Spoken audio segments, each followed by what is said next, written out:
Hi ಎಲ್ರಿಗೂ ನಮಸ್ಕಾರ. ನಾನಿವತ್ತೊಂದು simple ಆಗಿ ಬೇಳೆ ಇಲ್ಲದೆ ಟೊಮೊಟೊ ಮತ್ತು ಉಳ್ಳಾಗಡ್ಡೆನ ಯೂಸ್ ಮಾಡಿ ಟೊಮೊಟೊ ಸಾರು ಹೇಗೆ ಮಾಡೋದು ಅಂತ ತೋರಿಸ್ಕೊಡ್ತಾ ಇದ್ದೀನಿ. ಬನ್ನಿ ಹಾಗಿದ್ರೆ ಇದನ್ನ ಹೇಗೆ ಮಾಡೋದು ಅಂತ ನೋಡೋಣ. ಮೊದಲಿಗೆ ನಾನಿಲ್ಲಿ ಒಂದು ಪಾತ್ರೆನ ಒಲೆ ಮೇಲೆ ಇಟ್ಬಿಟ್ಟು ಸ್ವಲ್ಪ ಎಣ್ಣೆ ಹಾಕಿ, ಎಣ್ಣೆ ಕಾದ ನಂತರ ಅರ್ಧ ಸ್ಪೂನ್ ಆಗೋಷ್ಟು ಸಾಸಿವೆ, ಅರ್ಧ ಸ್ಪೂನ್ ಜೀರಿಗೆ ಹಾಗೂ 2 ಕಟ್ ಮಾಡಿದ ಒಣಮೆಣಸಿನಕಾಯಿ, ಕರಿಬೇವು ಮತ್ತು ಜಜ್ಜಿ ಇಟ್ಕೊಂಡಿರುವಂತಹ ಬೆಳ್ಳುಳ್ಳಿ ಹಾಗೂ ಸಣ್ಣದಾಗಿ ಕಟ್ ಮಾಡಿ ಇಟ್ಕೊಂಡಿರುವಂತಹ ಶುಂಠಿನ ಸೇರಿಸ್ಕೊಂಡು ಇದನ್ನು ಒಗ್ಗರಣೆ ಮಾಡ್ಕೊಳ್ತಾ ಇದ್ದೀನಿ.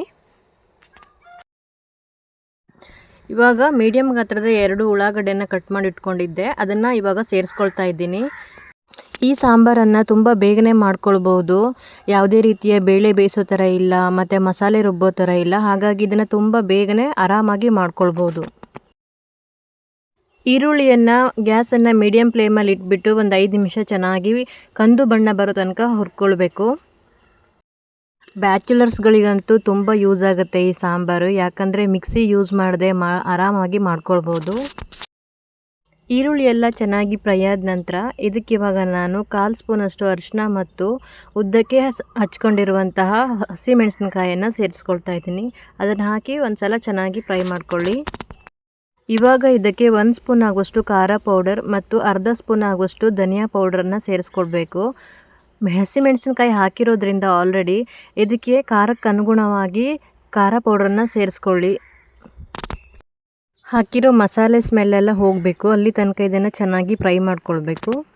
ನೋಡಿ ಇವಾಗ ಎಣ್ಣೆ ಬಿಟ್ಕೊಳ್ತಾ ಇದೆ, ಅಲ್ಲಿ ತನಕ ಇದನ್ನು ಚೆನ್ನಾಗಿ ಫ್ರೈ ಮಾಡಿ. ಇವಾಗ ಇದಕ್ಕೆ ಸಣ್ಣದಾಗಿ ಕಟ್ ಮಾಡಿ ಇಟ್ಕೊಂಡಿರುವಂತಹ ಟೊಮೊಟೊನ ಸೇರಿಸ್ಕೊಳ್ತಾ ಇದ್ದೀನಿ. ಟೊಮೊಟೊನ ನಾನು ವೆಜಿಟೇಬಲ್ ಕಟ್ಟರಲ್ಲಿ ಕಟ್ ಮಾಡಿದ್ದೆ, ಅದಕ್ಕೋಸ್ಕರ ತುಂಬ ಸಣ್ಣ ಆಗಿದೆ. ಬಟ್ ಇದು ನೋಡ್ತಾ ಇದ್ದರೆ ಪೇಸ್ಟ್ ಮಾಡಿರೋ ಥರ ಕಾಣ್ತಾ ಇದೆ. ಬಟ್ ಇದು ಯಾವುದೇ ರೀತಿ ಪೇಸ್ಟ್ ಏನು ಮಾಡಿಲ್ಲ, ಜಸ್ಟ್ ಸಣ್ಣದಾಗಿ ಕಟ್ ಮಾಡಿರೋದಷ್ಟೇ. ಟೊಮೊಟೊ ಮತ್ತು ಉಳ್ಳಾಗಡ್ಡೆ ಎರಡೂ ಡೈರೆಕ್ಟಾಗಿ ಕಟ್ ಮಾಡಿ ಹಾಕಿರೋದ್ರಿಂದ ಅದು ಚೆನ್ನಾಗಿ ಬೆಂದ್ಕೊಂಡ್ರೆ ಸಾಂಬಾರಿಗೆ ಚೆನ್ನಾಗಿರುತ್ತೆ. ಅದಕ್ಕೋಸ್ಕರ ಇದನ್ನು ಚೆನ್ನಾಗಿ ಫ್ರೈ ಮಾಡಬೇಕು.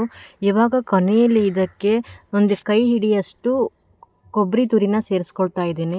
ಅದನ್ನು ಹಾಕಿ ಚೆನ್ನಾಗಿ ಫ್ರೈ ಮಾಡಬೇಕು.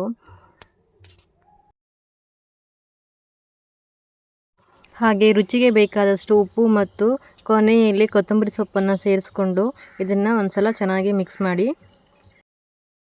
ಹೊರಗಡೆ ಹೋಗಿ ಬಂದಾವಾಗ ಸುಸ್ತಾಗಿರುತ್ತೆ, ಮಸಾಲೆ ರುಬ್ಬಿ ಸಾಂಬಾರು ಮಾಡೋದು ಕಷ್ಟ ಆಗಿರುತ್ತೆ. ಸೊ ಅಂಥ ಟೈಮಲ್ಲಿ ಇದನ್ನು ತುಂಬ ಬೇಗನೆ 10 ನಿಮಿಷದಲ್ಲಿ ಮಾಡ್ಕೊಳ್ಬೋದು ಈ ಸಾಂಬಾರನ್ನು. ಅನ್ನದ ಜೊತೆ ಅಂತೂ ತುಂಬ ಚೆನ್ನಾಗಿರುತ್ತೆ. ಜೊತೆಗೆ ಸೈಡಲ್ಲಿ ಏನಾದರೂ ಪಲ್ಯ ಇದ್ರಂತೂ ಇನ್ನೂ ತುಂಬ ಚೆನ್ನಾಗಿರುತ್ತೆ. ಒಂದು 5 ನಿಮಿಷ ಚೆನ್ನಾಗಿ ಫ್ರೈ ಮಾಡಿದ ನಂತರ ನಿಮಗೆ ಸಾಂಬಾರಿಗೆ ಎಷ್ಟು ನೀರು ಬೇಕೋ ಅಷ್ಟನ್ನು ಸೇರಿಸ್ಕೊಳ್ಬೇಕು. ನಾನಿಲ್ಲಿ ಸುಮಾರು 3/4 ಲೀಟ್ರಷ್ಟು ನೀರನ್ನು ಸೇರಿಸ್ಕೊಳ್ತಾ ಇದ್ದೀನಿ. ಇದನ್ನಿವಾಗ ಒಮ್ಮೆ ಚೆನ್ನಾಗಿ ಮಿಕ್ಸ್ ಮಾಡಿಬಿಟ್ಟು, ನಾನು ಆಲ್ರೆಡಿ ಉಪ್ಪನ್ನು ಸೇರಿಸ್ಕೊಂಡಿದ್ದೆ, ಆದರೆ ನನಗದು ಉಪ್ಪು ಕಡಿಮೆ ಅನಿಸ್ತಾ ಇದೆ. ಅದಕ್ಕೋಸ್ಕರ ಇನ್ನು ಸ್ವಲ್ಪ ಉಪ್ಪನ್ನು ಸೇರಿಸ್ಕೊಳ್ತಾ ಇದ್ದೀನಿ. ಇವಾಗ 1-2 ನಿಮಿಷ ಸಾಂಬಾರನ್ನು ಚೆನ್ನಾಗಿ ಕುದಿಸ್ಕೊಳ್ಬೇಕು. ನೋಡಿದ್ರಲ್ವ ಟೊಮೊಟೊ ಸಾಂಬಾರನ್ನು ಹೇಗೆ ಮಾಡೋದು ಅಂತ. ಬ್ಯಾಚುಲರ್ಸ್ಗಂತೂ ತುಂಬ ಯೂಸ್ ಆಗುತ್ತೆ, ಯಾಕಂದರೆ 10 ನಿಮಿಷದಲ್ಲಿ ಈ ಸಾಂಬಾರನ್ನು ಮಾಡ್ಕೊಳ್ಬೋದು. ಅನ್ನದ ಜೊತೆ ಅಂತೂ ತಿನ್ನೋಕ್ಕೆ ತುಂಬ ಚೆನ್ನಾಗಿರುತ್ತೆ.